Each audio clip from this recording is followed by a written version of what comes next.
intimate conversations with wedding professionals as they share their stories, insights, and tips from inside the wedding industry. We'll chat about how to be authentic and that it's okay not to be perfect or run your business like someone else's Instagram. Let's dive into the privilege it is to serve our clients and discover the talented creatives that make up our community. When we share what we know and who we are, we better serve our couples as a wedding day team, as well as each other. Simply put, be Fabo. Now here's your host, Bobbi Brinkman.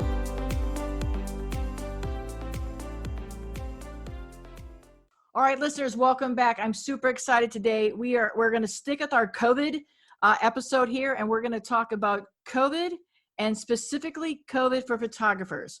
I think we're in a little bit different area than some of the other vendors are on how we're going to handle COVID and what we need to do. And I'm super excited that we have a wonderful photographer from Nashville with 16 years of experience. So she's pre-COVID knowledge and she's going to be COVID knowledge. And afterwards, she's going to be an expert, right? Like we all are.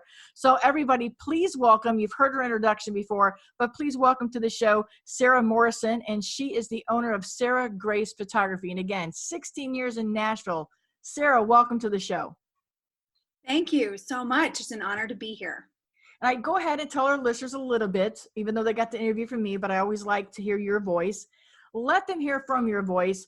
16 years, how you got here. Have you been in Nashville? Just give us a little bit of background so that we can then continue our conversation. But I want listeners to hear some things that just drive you in love about photography and that you've been chasing light for 16 years and how you got to doing that. Well, I think I've been chasing light my whole life. Aren't we? I think any photographer would say the same thing. It's what drives us. It's what moves us. And no matter what you're taking pictures of, I think it's just a passion. It's something that pulls you in. But more than anything, this was something I couldn't deny in my soul. So I had to pursue it. I've been in and out of the Nashville market. I've been home based here in Nashville for 4 years. And I'm an Army wife. So we have a very interesting caliber of work with our spouses, traveling the globe, trying to keep our businesses alive while still coming back home to work in our place of origin. So yeah, 16 years of doing this. I've got to photograph so many great, amazing people, but I would say that my love for people, above everything else, above business, above money, above anything else, is what keeps me right here with my camera in my hands. Especially for weddings. So, oh my gosh, yes, exactly. Because I mean, where else it's such a privilege, right? To witness this special day. So they're in Nashville. Let's dive in. How is COVID affecting your business there in Nashville? And again, 16 years. So you've been in different markets. So I'll preface this by saying you've probably had to restart, for lack of a better word, as you've moved around the country or do different things. How is COVID presenting itself to Nashville? And what's just the general feel of the community there? What's everybody's vibe on it? Are they worried or are they excited now that things are opening up? And then from your experience, what do you think we're going on? How are we going to get there? I think photographers, I think all vendors have an inherent joy because weddings are joyful. We are looking and craving connection. We want to be at weddings. We want to be out there with our couples. We want to be photographing the love they have. We want to celebrate them. We want anything to celebrate. Right. We are so joyful that things are opening at the same time, staying very aware of people's fears and caution and all of that, and assuaging those things anytime we can, making adjustments where we can, but communication. I would say vendors here in Nashville are amazing. We all stay so communicative. We all work together, we cross promote.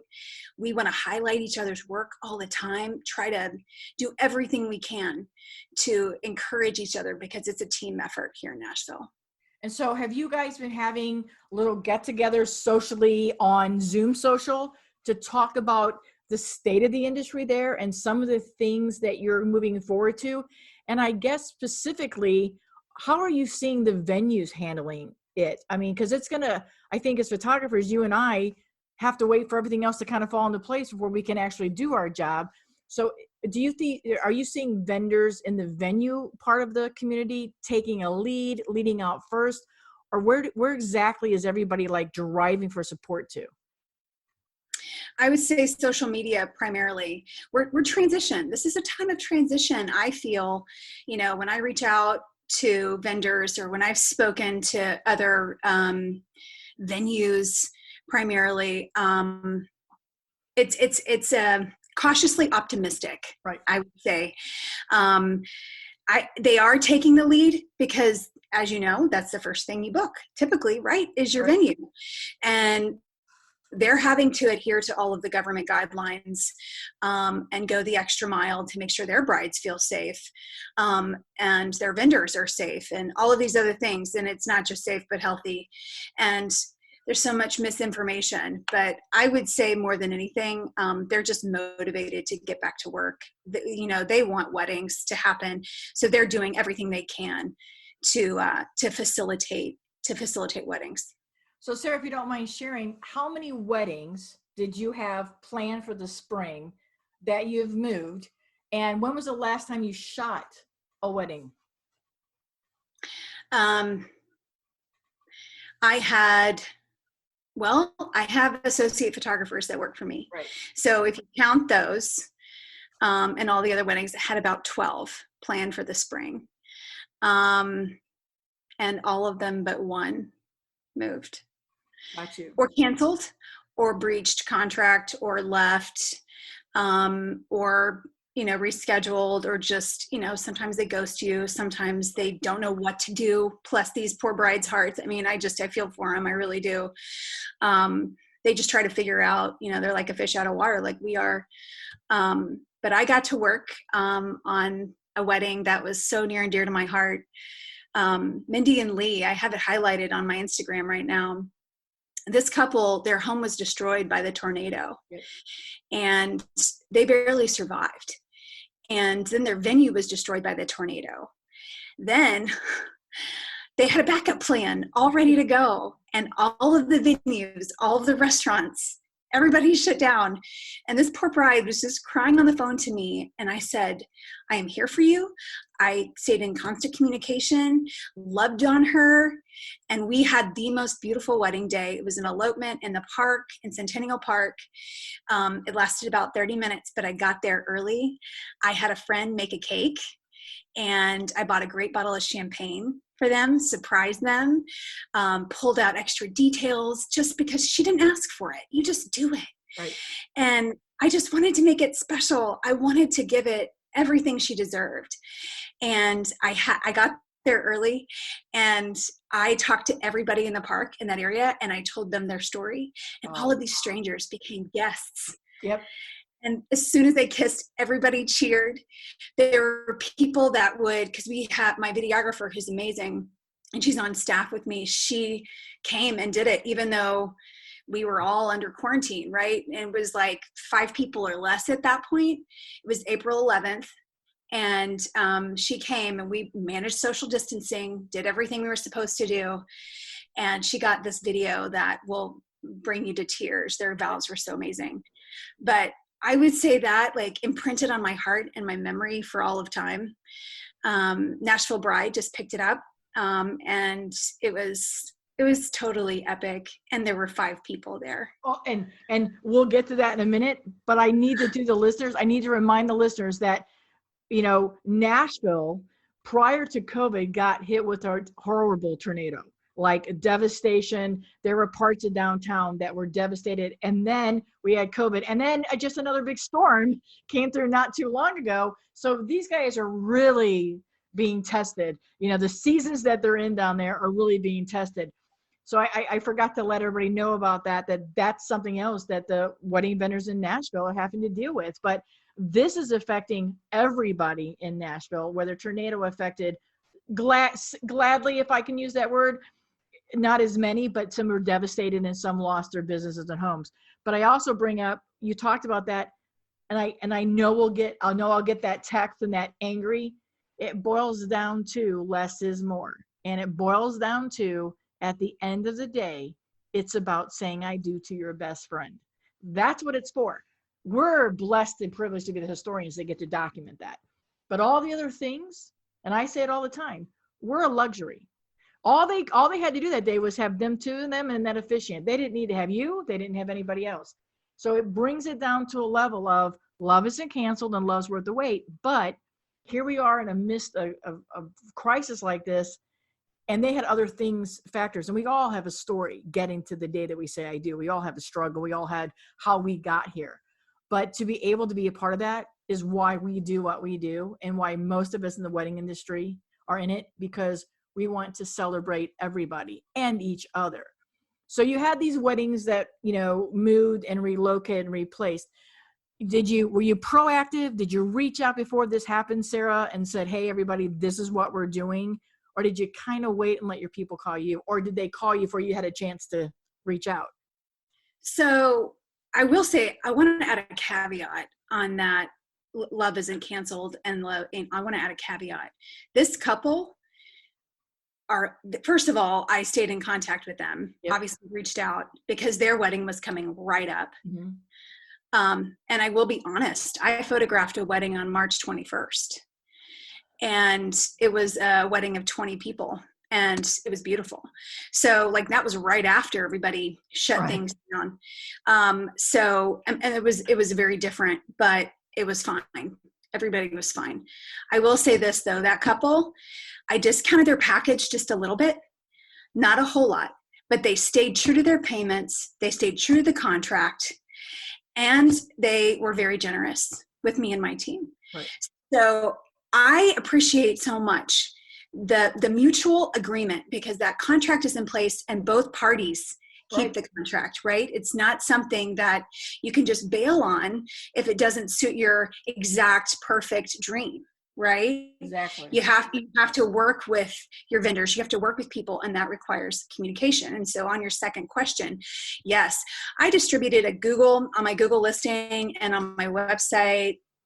Even on my not profile, I put a COVID response, basically, is what I did. I said, hey, we're still open. This is what we're doing for our health, especially for my young mothers who I had some portrait sessions for and things like that, apart from weddings that were important. But, and anybody asks me, I have a COVID response. I know exactly what I do. I have a whole plan, and it makes people feel warm and fuzzy. But if you have any kind of education on germs, it is not the end all to be all. Right. So, well, I was going to bring that up too, was when I went to pull up your website to start talking for earlier day, I saw right there on the Google that it said businesses COVID response. And I mean, to me, that is proactive. And I think if any vendor, especially some newer ones, and we don't sit here and judge or pass judgment, but I think any new vendor that's entered this industry has to be scared mindless. The veterans like you and I are scared mindless, but a new person may not know that reaching out is okay because they don't have an answer, because maybe they haven't even got weddings done yet. Maybe they haven't even done a lot. So you pride yourself by reaching out, and you have that response. Now, did you come up with this COVID response on your own? Did you get information? So how did you decide what you were going to share with your couples? And is it more from a photographer standpoint, or is it just a general standpoint? I would say it's from a photographer standpoint. We have a unique connection to our brides. Not only do we tell their story, but besides the video, if they choose to have it, that's all they have left is the pictures, right? So we're also in close contact, and we want to communicate, and it's kind of hard to communicate with a mask in your face or direct when you're using a 200 millimeter lens. So, or however it is you choose to engage your couples in direct, right, when you're doing those photographs.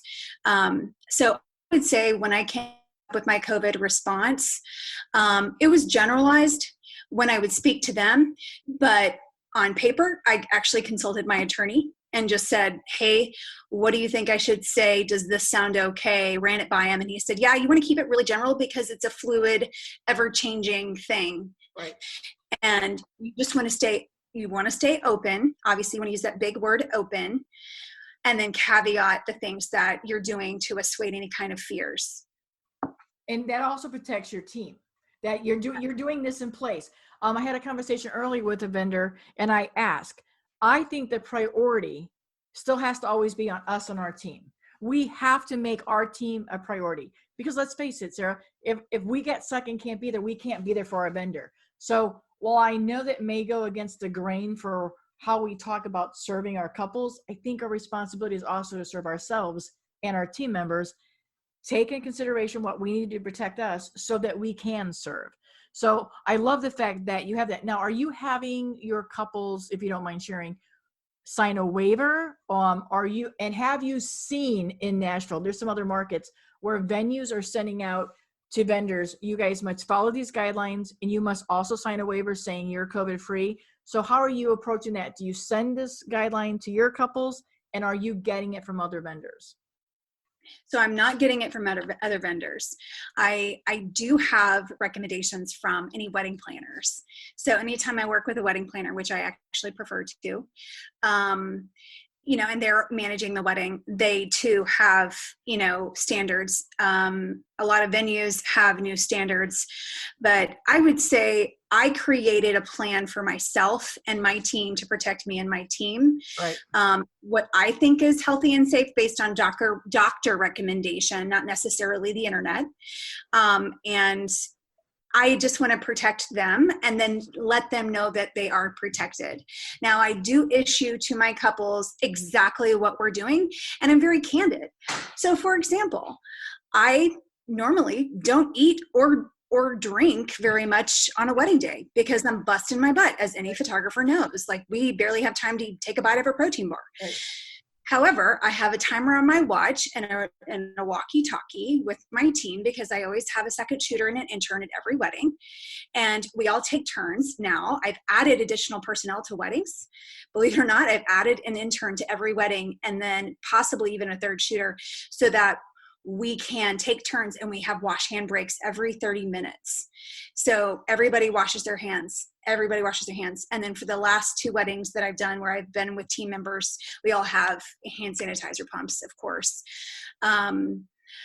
We can't prevent everything. There's things that, we're not even thinking about, right. But proactivity, I think, and communication, and letting brides hear your voice.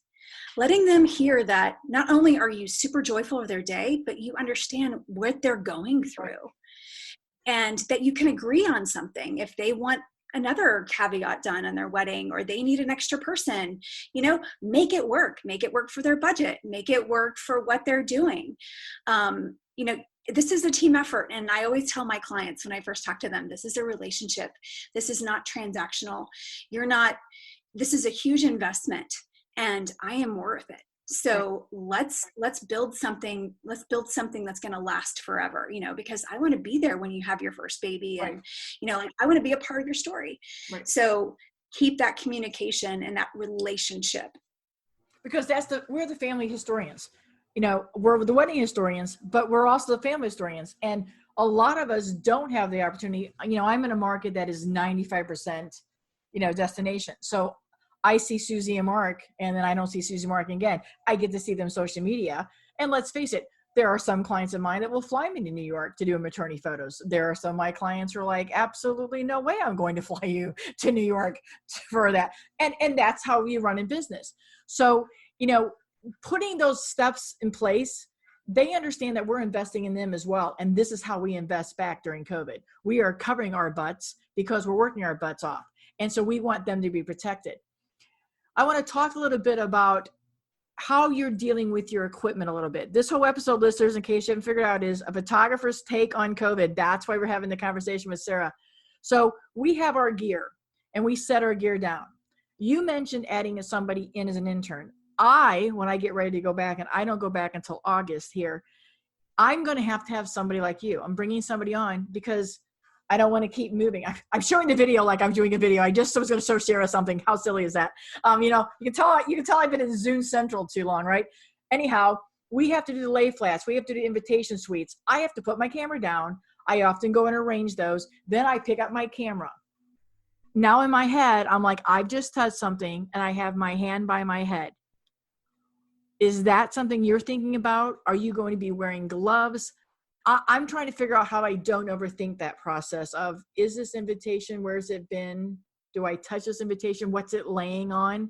Am I better off to have somebody come and do all that moving and have that one person for me, the toucher?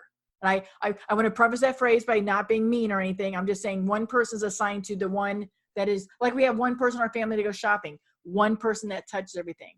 How far have you thought about that? And just what's some of the care that you're taking on your body with your cameras and everything on you during that day?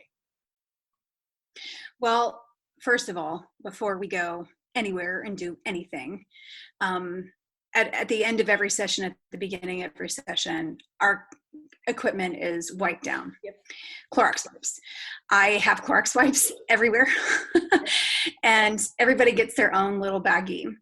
My intern is typically the person that touches all of the other stuff. Right. And they arrange everything Instagram worthy, the way I like it. They know my standard operating procedure for all of that.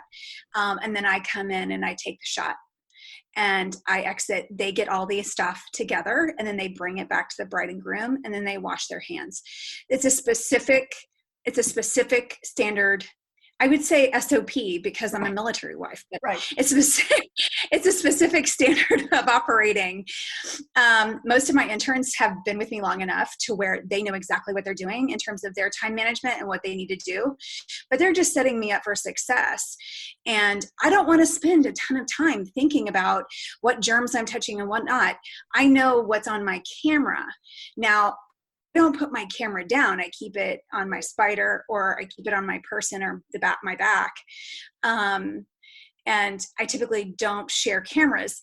That's not something that I normally do. Actually, sometimes I'll take my second shooter's cameras, or we intermix cameras, or everybody's got a different lens. I've got 6 cameras at a wedding, and then someone else's eyes are here and there. So when you really think about that, we have to have a lot more stringent rules about, okay, hey, we're not to use other people's cameras. It may take a little bit more time, which means we plan. Right. We pull that into the planning, and we have a voice inside of any timeline. I stress that with my brides, no matter what. I have to have input, if not control, over your timeline. And I think we're going to, I know that. No. I mean, I'm saying we're going to have to add some time in there. The timelines that we wrote now won't be what we're going to deal with when we get back to the weddings and the weddings we have. But that was my next question. How do you see, especially prep? I think prep and wedding day details, that is going for the next several months be a much longer process. Just listening to hair and makeup people, and again, I want to keep this more photographer, but it does affect us.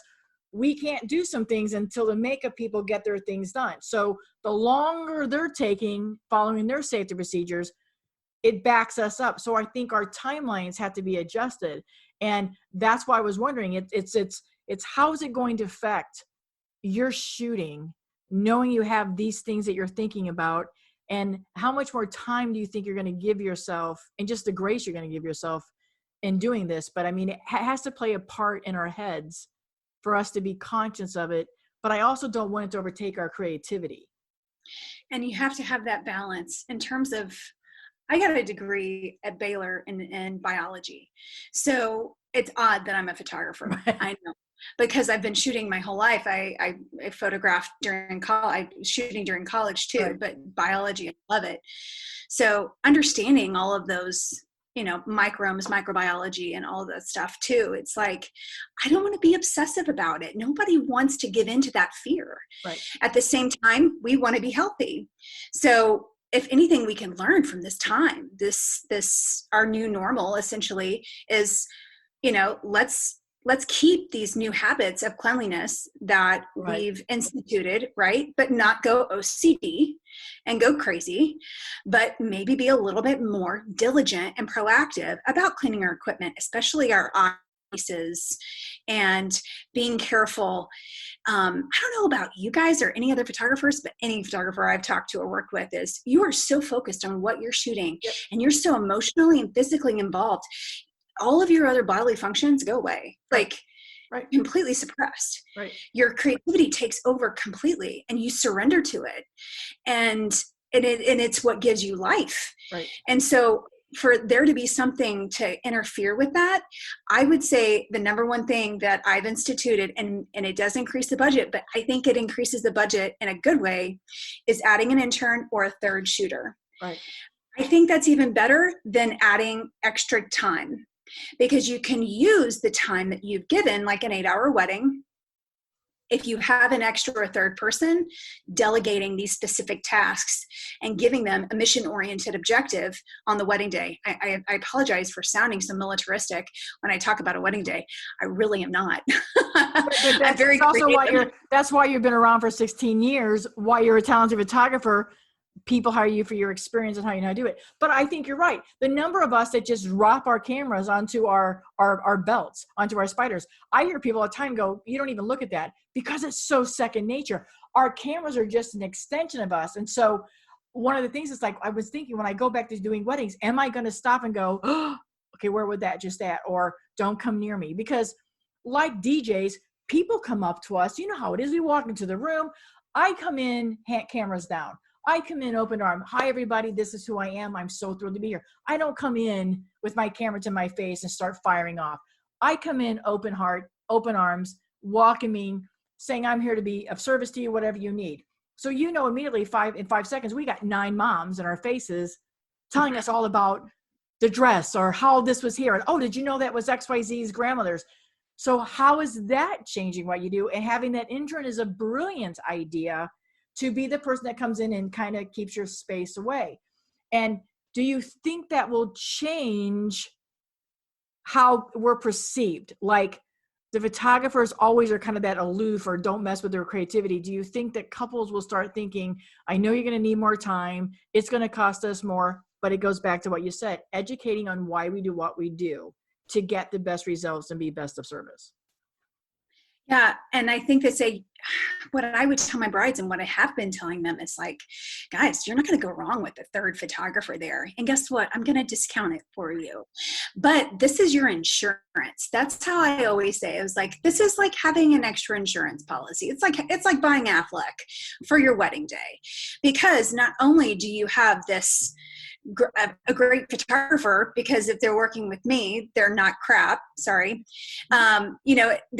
They're amazing. They're quality, and you're going to get all those extra pictures, but we don't have to extra. I mean, like, which is worse? Do you want to have extra time or an extra photographer? You get to pick. And the best, I would say, fix is a third photographer or an intern. And we have such a huge market for photographers right now, especially people just coming into this business, like you were talking about, scared out of their minds.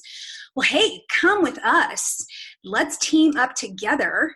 Let's find a way we can work together and make this still very joyful, but healthy. And I would say I go away from that word with safe, because I don't think anybody, I think safe is not the right word. I think healthy. Right. Let's make this healthy for everybody. Let's make sure that we can still instill all the healthy practices. But on top of that, guess what? You're going to have more pictures. Right. So maybe it's worth a little bit more money.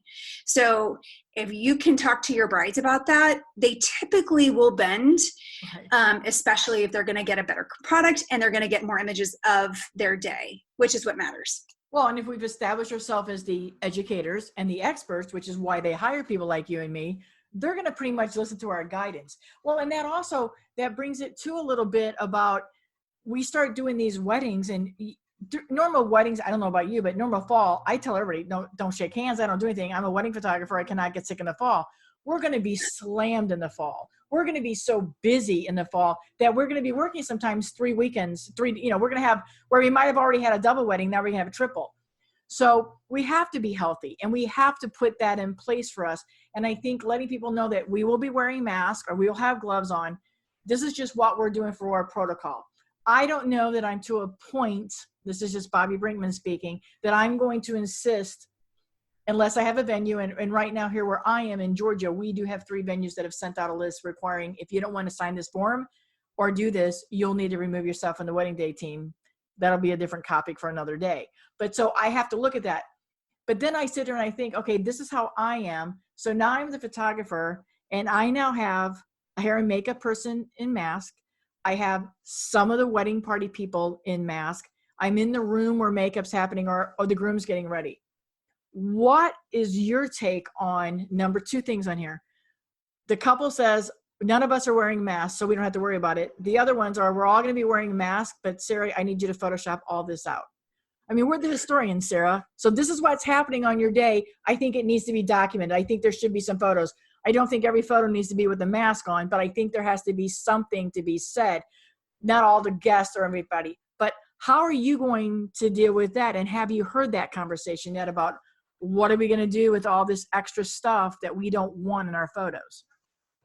Well, I would say, first of all, contract modification. I think if anything anybody's learned from this experience is look at your contract, make sure it's ice clear, transparent, you can see right through it, crystal. And obviously there's so many resources. I have an attorney who I adore, but there's some great resources that you can go to online that have great contracts. I would say if you know an attorney, pay the money, just have them look over it, especially a contract attorney. When it comes to masks and all these different things and different elements at a wedding and Photoshop, I have a pretty strict editing clause, and I always address it. I'm ultra transparent with my couples. So I always say, hey, we're going to talk about this. I'm not hiding. There's nothing to hide. We're going to talk about cancellation fees. We're going to talk about COVID. We're going to talk about editing. So I'd really like to bring your attention to the editing clause. I do not Photoshop every single zit out of every single photograph. Right. And photoshopping a mask off of your face is time consuming. And do you want me, how do you want to spend your money? Exactly. Is basically it. So you have to determine that on your own. Obviously with a vendor, especially a venue, if they require masks from my team, yes, I would say there's a gray area with masks, because based on what I've read and based on what I've heard, you can go from lowering your masks to below your nose and not spreading particles to raising it off and on, right, just to get a break so that you don't pass out. I've had to wear a mask on an event, a 3-hour event, and that was pretty brutal. And I had to take breaks where I went over and just lowered my masks. But again, I hire a team member. I raise the budget just a little bit, just so that I can take breaks and he or she can take breaks where we're breathing regularly somewhere else away from the event, if that's what is required to participate. Now, if I had a bride and groom say, hey, we're not wearing masks and this is the way it is, that's fine. I think there's a gray area here. I really do. If you were to come into a wedding and everybody's getting their hair and makeup done, why is it not a bad idea to say, okay, for exactly 2 seconds or 3 seconds, everybody hold their breath and lower their masks. 1, 2, 3, take the shot. Everybody put them back on. And then that's your shot. Talking to your brides, seeing how we can work in and around, let's not work around, let's work through, right. Let's find a way to move in and out of these new constraints. And I think moving forward on that, that's just the couple's photos. How do you see, and what is your plan? And again, guidelines aside, but at some point we're going to have the guidelines, and then we're going to have things that we're just going to do and we're going to implement because it's going to best serve us and our couple. So how are we going to handle the wedding parties? How are we going to handle the families? I mean, I'm honest here. I don't want to be in the police department and be walking up going, have you guys been quarantined with each other for 14 days? If so, you can stand in this photo. I just don't want to do that. I want to take the freaking photo, document the memory, and do my job. I don't want to be the quarantine police. So how are you guys going to handle moving forward with some of those, and just some of your paper. Like I send a form out that says list your family members here. Are you going to restrict the number of family members? What are you kind of thinking? And I know we're talking on our feet here, but just talking out loud, plans in fact or plans you might enforce. I probably won't enforce anything that's not enforced upon me. I refuse to not surrender to my craft. This is something that pulls me, this drives me completely. And so I feel like a lot of times your brides and your grooms and your bridal parties, they feed off your energy.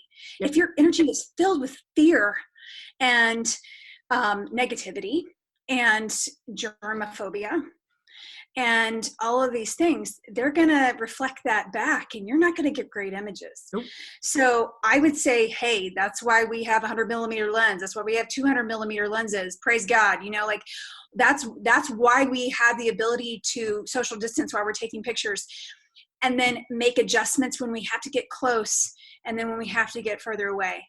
I'll be honest, since this thing hit, since we shut down on the 15th, I've shot 2 weddings and they've been elopements, you know, smaller weddings, but we were fine. Everybody was fine. We made adjustments. And the amount of time I was actually within a 3-foot space of my bride and groom or my subject was less than 2 minutes. Right. To give instruction and then to back away.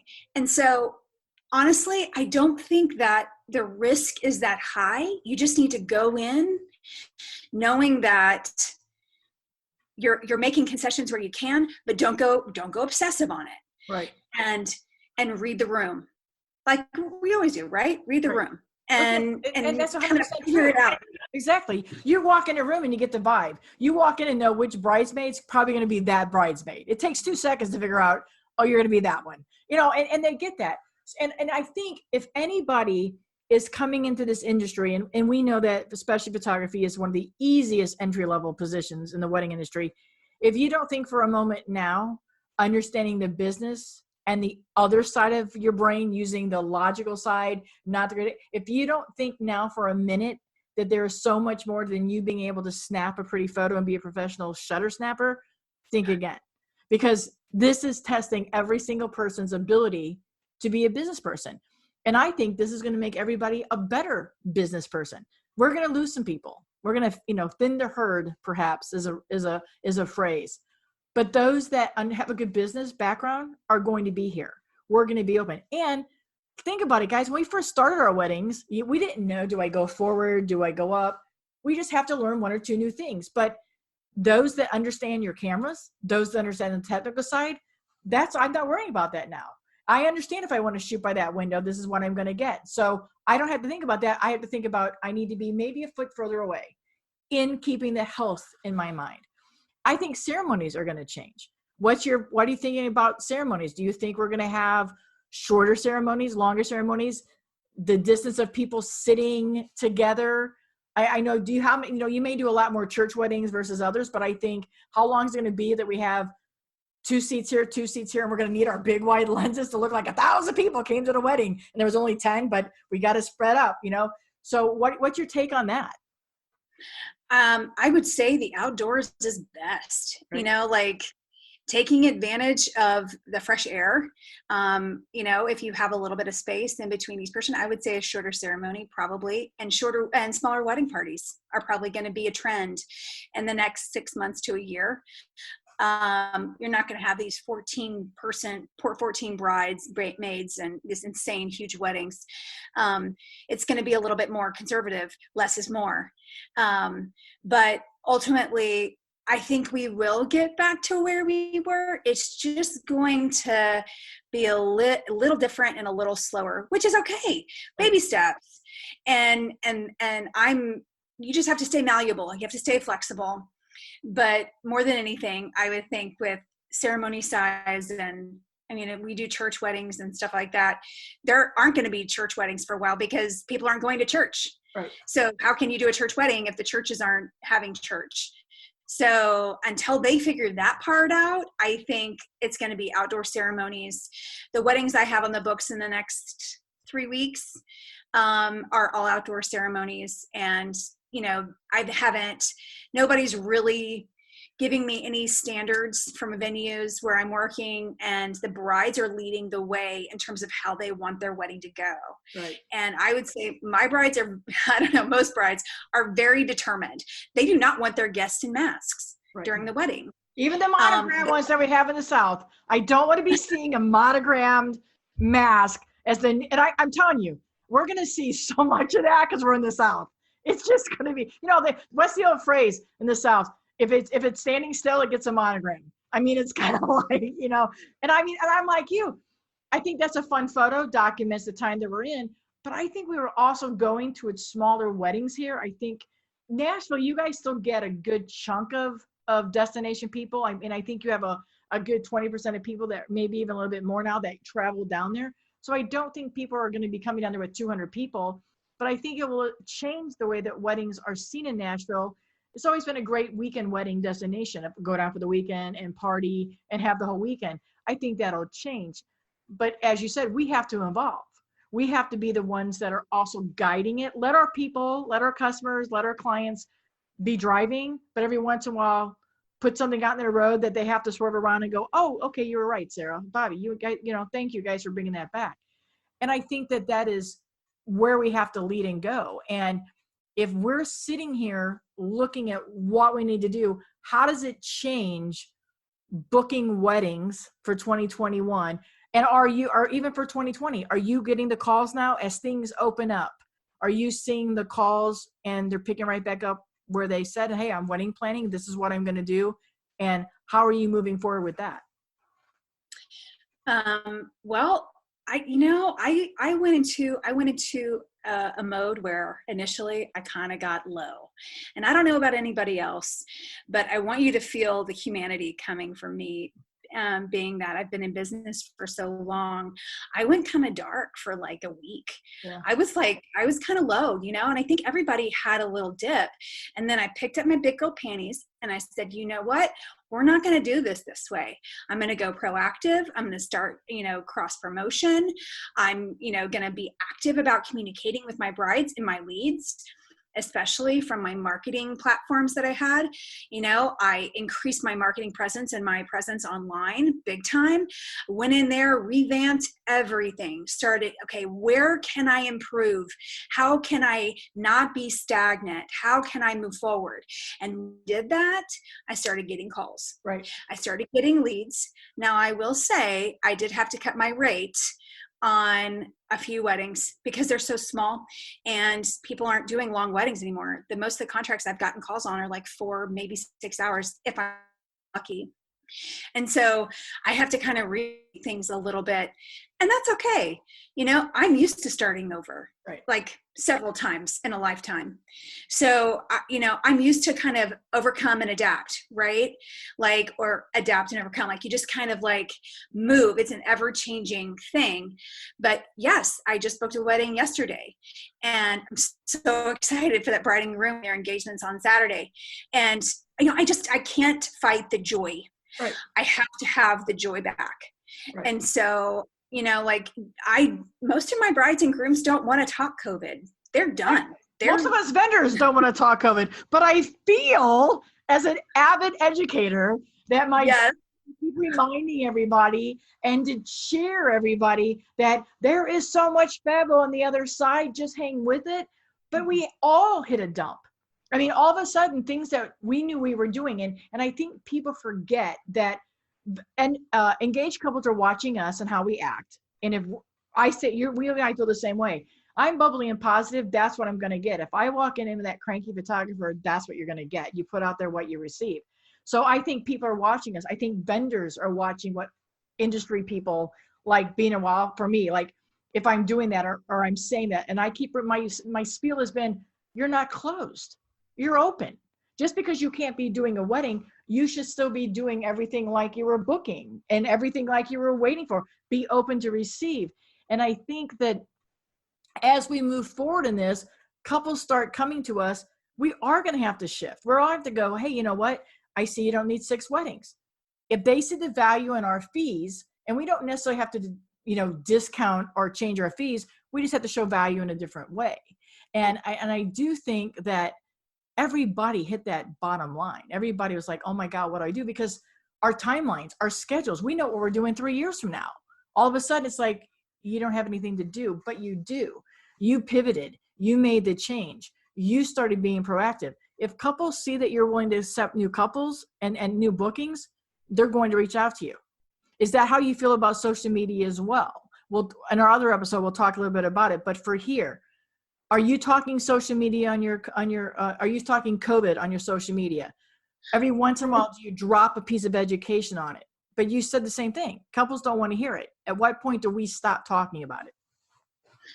So I decided to do it one time. On my Instagram, I obviously have my COVID my COVID response online on Google, Yelp, and my online presence, my website, all of that, right? That's that. I'm going to keep it there until about June 15th, and then I'm going to modify it based on what our current status is. It's an ever-changing thing. That's the online presence. On Instagram, I decided to address it one time, but I did it in a very thankful way. I really wanted to draw attention to those couples that were rescheduling and that love's not canceled, and let's find the joy, find joyful photographs to post. Especially, I'm a big believer in going to other vendors, other photographers, posting, avid comments all the time, hey, love this, engage, read their post, connect, find the connection, because that's where your business is going to grow. And then especially like where you are versus where I am, I had to go and find a photographer in Key West, Florida, because I had an elopement in Nashville scheduled for May 14th, and they had to reschedule, and they were up in arms, communicating with me. I was brokenhearted. They were brokenhearted. But then I made a whole new friend and an amazing photographer in Key West, Florida, and she's shooting their wedding for me, probably at a lower cost to her, but at an affordable rate for me. And we're teaming up together, basically an associate co-shooter. Sure. And so, that's a whole nother market. And I wouldn't have been able to find her without Instagram, without social media, without those things, just to say, hey, how can we make this work? Not just for our couples, but for our mutual businesses. And then eventually this kind of positivity is going to spread. Right. And because you didn't want to just give up on your couple. They're reaching out to you and saying, this is what we're doing. Of all the couples you've had, for me, so far, every one of my couples but one has went ahead and got married wherever they're quarantined. Again, all out of state. And then they're coming here. And of course, we're nixing the ceremony, all but two. So everything is shorter. So I've made that adjustment. Has that happened to you? Are people going ahead and getting married and then still having the party later? And how do you think you're going to deal with that in terms of moving forward? This is such an interesting question. And I've never had to do this in my entire life. It's so mind-boggling to me, but I have had two brides. They're getting married, smaller weddings, flying me out to wherever the wedding is. And then they're coming back to Nashville to do another wedding on their anniversary, like a celebration party on their anniversary. And so I've never had this issue before. So they call me and they say, what are we going to do? How can we spread our wedding? So basically you're getting two weddings for the price of one. Whoa. That's a lot of time. So I had to really evaluate and say, okay, I think that there should be a rescheduling fee and or a second, like a transfer fee, essentially. Being able to, and that's what I called it. I said, there's a transfer fee. You're using this amount of hours over here. You're paying for travel, all of those things in accordance with the current contract, but basically having to write an entire new contract to facilitate this odd and never before seen scenario. Yep. But I've seen it twice. And then I have some brides that are on a different budget that are with an associate photographer. They're already assigned to an associate photographer. So they're not on my budget. They're on my associate photographer's budget, which is a lot lower. And that associate photographer can't meet the contract. So I'm having to fill the slot and figure out that way. So it is such an interesting and different time. And I don't think we're going to see another time like this in our future. But wow, what an opportunity to grow our brains, to grow our contracts, to grow ourselves, to see beyond the comfort. Because when we get comfortable, right, That's not growing. If we're not comfortable, if we're uncomfortable and we're constantly moving and adjusting, that means we're growing. We're not stagnant. Exactly. So embrace the change. If I've learned anything with, my husband celebrates 20 years in the military on Tuesday, 20 years of service. If I've learned anything as being a military wife, it is change is inevitable. Embrace it and make it beautiful. Right. And make it work and be of service in doing it with a gracious heart. And I mean, I think that is the key here is they don't know what they're doing either. And somebody says, well, look, we just want to go ahead and get married because grandma's here. She's not going to be traveling. But this split wedding thing is becoming very popular in destination markets. It's very huge for us where people are going, I'm doing that. I want to come back for a year later. And what's the take on that? Because we'll talk about this in another episode too, but for this specific space, Sara, I want you to explain from your terms instead of coming from me. When we rebook that wedding for another date, we have lost income on that new date that we could have had income coming. Take aside, you have team members and everything, but this is how a business owner has to take care of their business. You have to step in and fill in when somebody can't. It's a blow to our finances. It's a blow to our income, but we always have to put our customers there in order to keep growing. So how are you thinking a change will be in place? And I didn't want to dwell too much on contracts because I promise that we're not lawyers, financial advisors, nor do we have a crystal ball. Sara and I are just giving you what we've been doing for years. But how are you going to deal with that going forward? Now when somebody wants to come into 2021 and booking, are there changes in your contract should this happen again and become a normal? So yeah, there are major changes in my contract. And if they have to do it, there's a split wedding clause now. And there's a fee associated with it based on hours, based on travel, based on location. And basically what I do is I average cost wedding for me. And I split that based on an hourly rate. So I say my average cost of wedding is $5,000 for a 6-hour to 8-hour wedding, depending on the day, right? So then I split that and I divide it into an hourly rate, and then there's a transfer fee. So basically you're getting a discounted rate, but at the same time, you're getting 2 weddings for a better price. Right. And I'm still recouping some funds and that's what I had to explain to my brides. And they were like, wait a second, it's COVID. And I said, no, it's choice. You are choosing to do this. And I am choosing to work with you. So you can choose to hire a whole nother photographer for that date, or you can choose to stay with me, which I recommend because we've been working together and we're going to continue to work together. And I'm going to make this work for you in your budget. But guess what? You've got a whole extra year to plan and budget and set aside funds to prepare for this investment. So let me make it easier on you. Let's figure out a way. Let's do monthly payments. Let's do, every 3 months. You have to drop that contract, or if they miss a payment, there's a consequence. If anything I've learned from my attorney, always write in a consequence to your contract. You can write whatever you want as the rule, but if there's no consequence, there's no outcome, then there's nothing to enforce. So be very particular about the language that you use in your contract. Again, I am not a lawyer. I just have a great one. And, I do not have a crystal ball, and I'm not a lawyer. but it goes to the fact that the couples, and a lot of it is so they're getting their information from so many places. They go, this magazine says this, or this wedding online service says this. And every single person is coming going, it's not my fault. I want a full refund.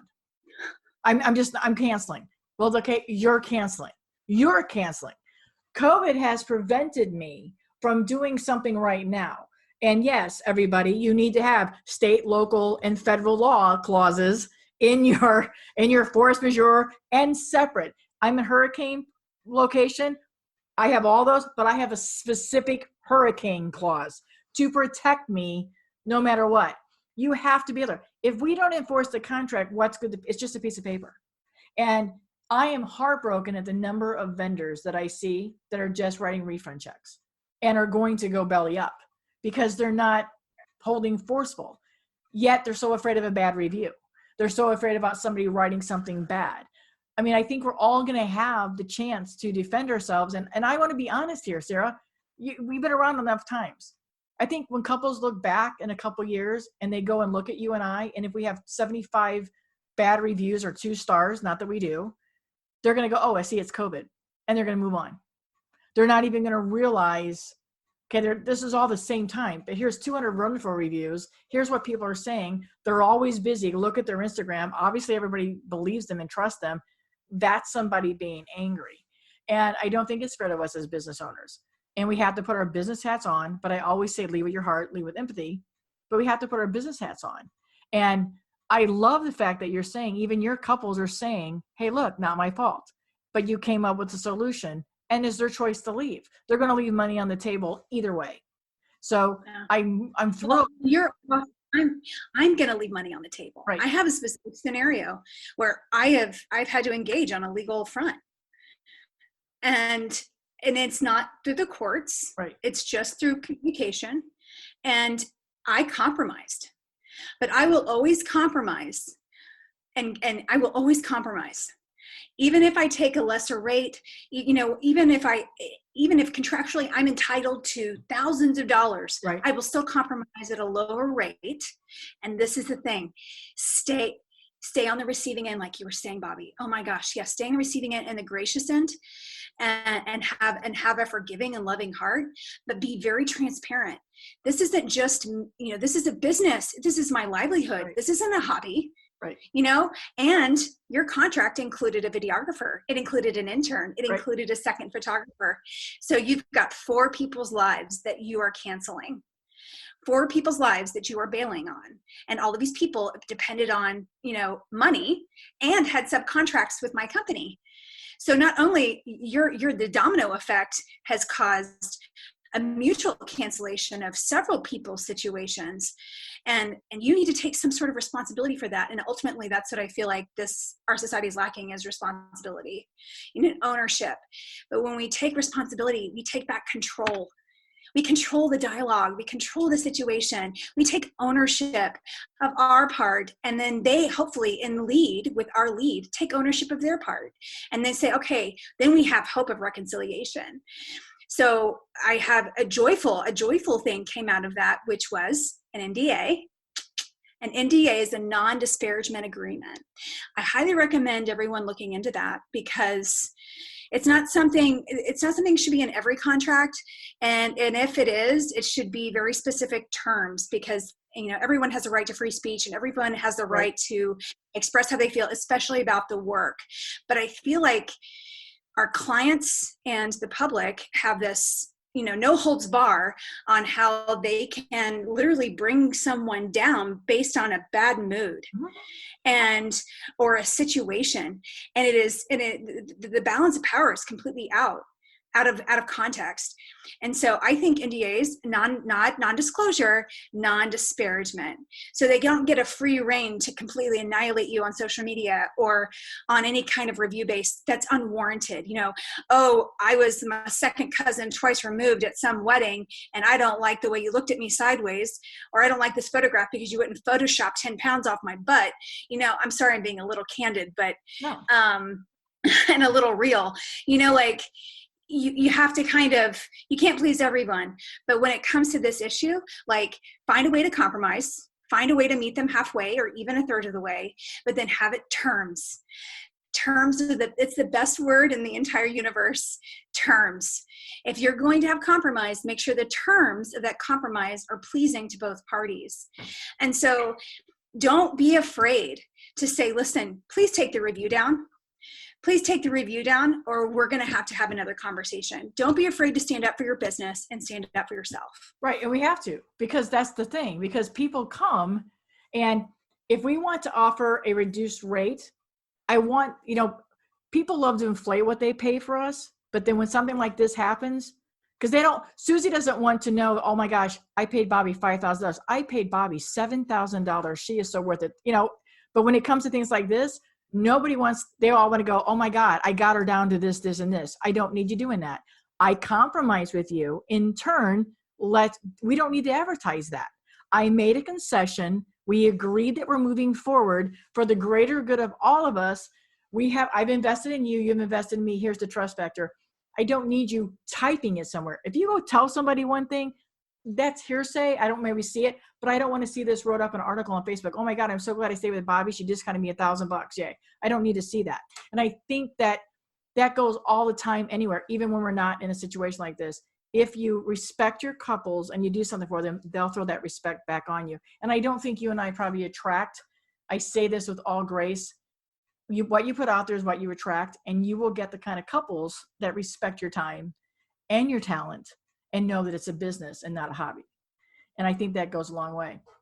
So as we move forward, what have you learned the most about COVID? And what do you think been some of the hardest lessons about COVID being a wedding photographer in the wedding industry in Nashville, Tennessee? I've learned that, well, like I said before, change is inevitable, and that we shouldn't operate in terms of this is never going to happen again. It's almost like we were on this momentum. We had this momentum of, success and joy. And then all of a sudden now our economy, our everything has taken a back seat, and Nashville got a double hit. And it was heartbreaking. And then we got slapped in the face. So I would say, if I've learned anything about COVID, is that expect the unexpected and be ready for it. And you could ironclad your contract, and then something could still happen. So, don't be comfortable and don't stay stagnant, but also don't give in to fear, and find a way to use your craft to where you have that balance of joy and business at the same time. And I would say moving forward, I hope the COVID conversation and the COVID cards stop playing. And I'm really hopeful. And I feel like Nashville is hopeful. Everywhere I look, people are looking for joy. And we are the bringers of joy. If we can't hug everybody in the room and we walk into the room, we give air hugs. Right. We give fist bumps and elbow bumps where we can. And you have a choice at every single turn in your business. And I would say choose joy. And we will wrap up on that. That is a perspective, a conversation from the view of a photographer, a very talented photographer. So everybody, I remind everybody here, show notes. Tina will link back to show notes so you'll be able to get back to Sara. I'm sure that she's a lot like me. You can reach out. She's very helpful. We all want everybody to succeed in this industry by raising them up. So Sara, I cannot thank you for your time, your education, your insight. I think it's going to be very helpful. I know very helpful to everybody, no matter what market you're in, to hear from a seasoned photographer and the adjustment they've had to make. So thank you, Sara, for ending with us joy and bringing us joy in this conversation. I appreciate and respect you so well. Thank you so much. Everybody, have a great weekend. Keep working. You're open. Keep serving your couples. Keep serving yourselves. Keep working on ways to improve the industry. And together, we will raise each other up. Everybody have a great week. Until next time. For more information about today's episode, check the show notes at bfabopodcast.com. Hey, while you're there, don't forget to subscribe and sign up for Monday Motivations, delivered hot to your inbox. And there'll be more. Can we say more? Till next time, be Fabo.